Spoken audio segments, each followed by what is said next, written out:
Welcome back my channel. मेरे दर्शकों, आज मैं आपको मेरी एक नई यात्रा पटना ले चलता हूँ।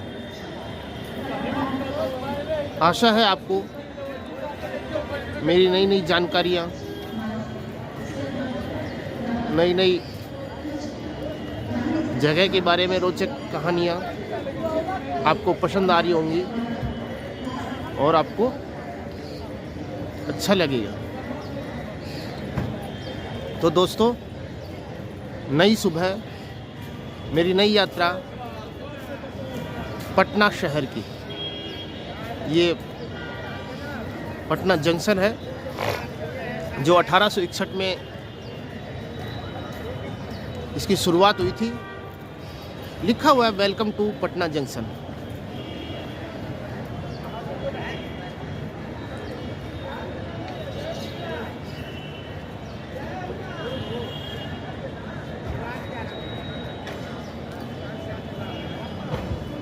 बोधि वृक्ष दिया हुआ है, बोधि वृक्ष बना हुआ है इसमें। तो ये आपको पटना जंक्शन का बाहर का दृश्य, सुबह का समय, और मैं आपको दिखा रहा हूँ पटना जंक्शन, पटना शहर के बारे में। पटना शहर के का जो जंक्शन है, जंक्शन की पूरी जानकारी आपको दे रहा हूँ। दोस्तों, ये जो जंक्शन है, ये 1861 में प्रारंभ हुआ था। 1861 में इसका यहाँ रेल ने अपनी यात्रा प्रारंभ कर दी थी। ये सामने आपको एक सुंदर सा मंदिर आपको दिखाई दे रहा है, धीरे धीरे मेरे फ्रेम में आता हुआ। ये आपके सामने भव्य मंदिर।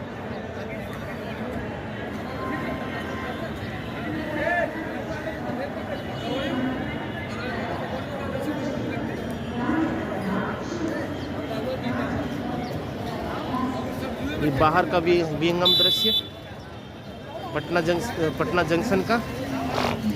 सुबह सुबह काफ़ी भीड़ है मंदिर में, लोग दर्शन कर रहे हैं, पूजा पाठ कर रहे हैं, आरतियाँ हो रही हैं।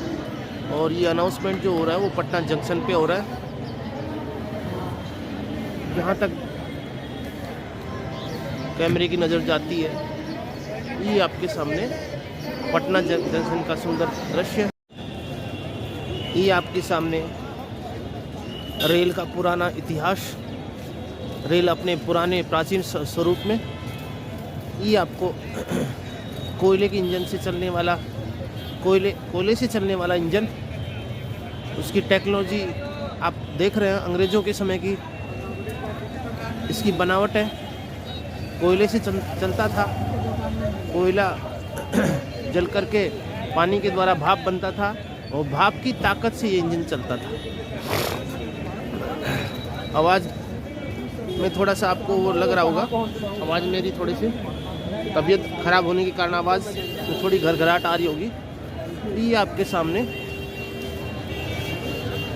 गेट नंबर, भारतीय रेल का प्राचीन स्वरूप।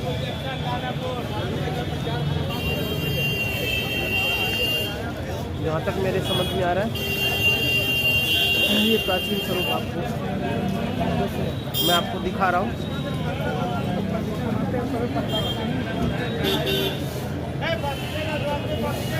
ये आपको प्राचीन स्वरूप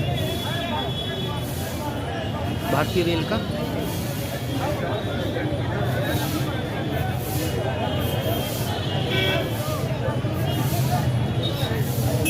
इसके बारे में पूरी जानकारी मैं कोशिश करता हूँ, जानकारी आपको मिल जाए। तो ये आपको पूरी जानकारी मिलेगी इसमें। तो दोस्तों, इस तरह भारतीय रेल प्राचीन समय में होती थी।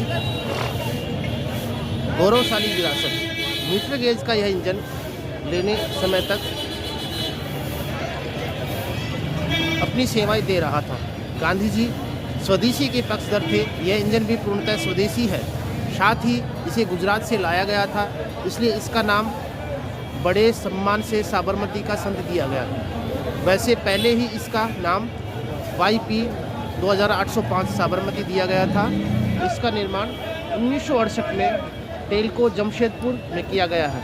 टेल्को द्वारा निर्मित YP 2805 लोकोमोटिव को पहले रतलाम डिवीज़न में सेवा में लगाया गया था।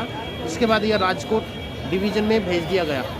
साल 1998 तक इसने गुजरात और मध्य प्रदेश में सफलतापूर्वक अपनी सेवाएं दी। यह आखिरी दौर में बांकानेर मोरबी रेलवे लाइन पर अपनी सेवा दे रहा था। तकरीबन 3 दशक तक रेलवे को सफलतापूर्वक अपनी सेवाएं देने के बाद इस भारी भरकम लोकोमोटिव को स्थायी रूप से पटना जंक्शन के बाहर लाकर स्थापित कर दिया गया। पटना जंक्शन को कभी इतिहास में बांकीपुर के नाम से जाना जाता था। इस पटना जंक्शन का पुराना नाम बांकीपुर जंक्शन था।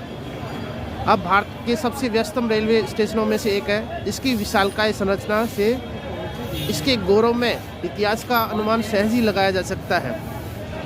भले ही आज विद्युत डीजल लोको इस स्टेशन से गुजर रहे हैं, परंतु हमें यह नहीं भूलना चाहिए कि विश्व में औद्योगिक क्रांति के जनक स्टीम इंजन ही है। तो ये आपको इस तरह पूरी जानकारी आपको दी गई है। आशा है आपको इस तरह की जानकारी पसंद आई होगी। ये मैं आपको पटना जंक्शन का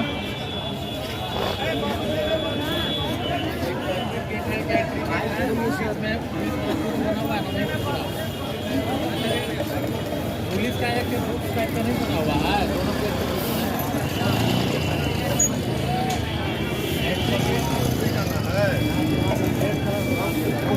महावीर का प्राचीन मंदिर जो आपको सामने से पीछे से दिखा रहा था, अब मैं सामने से आ गया हूँ।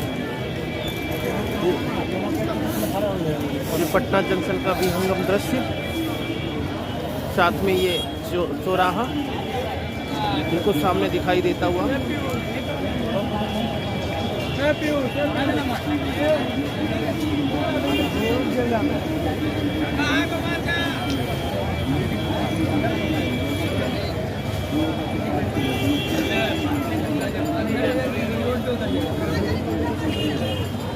ये बड़ा सा पुल जो रेलवे जंक्शन के बिल्कुल पास से गुजरता है। थोड़ा इतिहास की दृष्टि से एक महान शहरों की गिनती में आता है पटना शहर।